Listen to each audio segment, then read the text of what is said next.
암 진단받으면 병원비 5%만 내면 된다는 말 들어보셨나요? 실제로 맞는 이야기입니다. 중증 질환 산정특례 제도가 있기 때문이에요. 그런데 많은 분들이 여기서 한 가지를 착각합니다.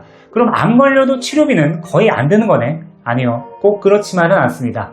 오늘은 많은 분들이 잘 모르시는 산정특례 제도에 대한 이야기를 해드리겠습니다. 구독과 좋아요 부탁드리고요. 바로 시작하겠습니다. 먼저 산정특례 제도란 무엇일까요? 산정특례는 치료비 부담이 크고 장기간 치료가 필요한 중증 질환 환자의 의료비 부담을 줄여주기 위해 건강보험공단에서 운영하는 제도입니다. 저는 국민이 내는 세금으로 만든 제도 중에서 가장 잘 만든 제도가 아닌가 하는 생각을 하는데요. 1983년 산정특례 제도가 도입되었고 2005년 9월 암, 심장질환, 뇌혈관 질환 본인 부담률이 20%에서 10%로 줄어들었죠. 이때가 김근태 복지부 장관님이 재직하던 시절입니다. 그 이후로 2009년 7월 희귀 난치성 질환이 20%에서 10%로 줄었고 2009년 12월 암 환자도 10%에서 5%로 줄어들게 되었습니다. 감사하는 마음을 가지고 싶다면 산정특례 기준 개정을 획기적으로 진행한 김근태 복지부 장관님을 떠올리는 게 맞습니다. 요즘 커뮤니티를 보면 다른 분들이 만든 것으로 오해하는 분들이 많으신 것 같더라고요. 제대로 된 정보가 알려졌으면 합니다. 산정특례는 대표적으로 암, 심장질환, 뇌혈관 질환, 희귀질환, 중증 난치질환, 중증 외상 및 화상, 결핵, 중증 치매들이 대상입니다.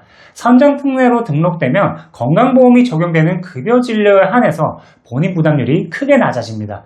암이나 심장질환, 뇌혈관 질환은 본인 부담률이 5%, 희귀질환과 중증 난치질환은 10%만 부담하면 되니까요. 예를 들어 건강보험이 적용되는 치료비가 1,000만 원이라면 본인이 부담하는 금액은 50만 원 수준으로 줄어든다는 것입니다. 그래서 산정특례는 중증질환 환자에게 정말 큰 도움이 되는 제도이고 암 환자분들이 많은 혜택을 보는 제도인 게 확실하죠. 그렇다면 어떻게 신청해야 될까요? 먼저 병원에서 필요한 검사를 받고 산정특례 대상 질환으로 확진을 받아야 됩니다. 이후 산정특례 등록 신청서를 작성해서 병원을 통해 접수하거나 국민건강보험공단에 직접 제출하면 됩니다. 보통 병원에서 처리를 해주는 경우가 많은데요. 확진일로부터 30일 이내에 신청하면 확진일부터 혜택을 받을 수 있고 30일이 지난 뒤 신청하면 신청일부터 적용됩니다.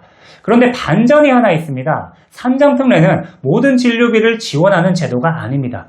등록된 질환과 직접 관련된 건강보험 급여 진료에 대해서만 적용됩니다.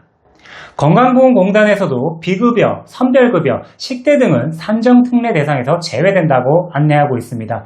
즉 산정특례가 적용된다고 해서 병원비가 모두 해결되는 것은 아닌 거죠.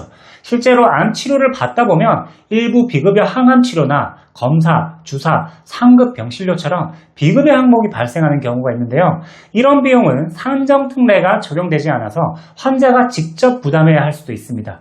그래서 많은 분들이 산정특례를 받았는데도 생각보다 병원비가 많이 나왔다고 이야기하는 이유가 바로 여기에 있습니다. 비급여는 해당 없다는 사실을 인지하지 못했기 때문이죠. 자, 물론 산정특례는 정말 좋은 제도입니다. 치료비 부담을 크게 줄여주는 제도인 것은 분명해요. 하지만 산정특례가 있으니까 의료비 걱정은 끝이다 라고 생각하는 것은 조금 다를 수 있습니다. 국가가 도와주는 부분은 최대한 활용하되 국가 제도로 해결되지 않는 부분이 무엇인지도 함께 알고 계시는 것이 중요하거든요. 실제로 비급여 치료비는 환자와 가족에게 큰 부담이 될 수 있어요. 최근에는 치료 기술이 발전하면서 건강보험이 적용되지 않는 새로운 치료나 검사도 계속 늘어나고 있습니다. 요즘 암 치료의 트렌드를 봐도 비급여 치료가 많아졌음을 알 수 있는데요. 2세대 표적 항암제 그리고 3세대 명약 항암제는 비급여 치료제인 경우가 많습니다. 말 그대로 비급여라 산정특례 제도에 도움을 받지 못하고 실손 의료비로도 커버하기가 어려워요. 그리고 중입자 방사선 치료도 비급여로 운영되고 있죠. 꿈의 치료라고 불리지만 치료비가 너무 비싸서 진짜 꿈만 꾸게 되는 건 아닌가 싶을 정도입니다. 하지만 국가가 보장해주는 부분, 내가 직접 준비해야 하는 부분을 함께 이해하고 준비한다면 예상치 못했던 의료비 부담을 줄이는데 도움이 될 수 있을 것 같아요.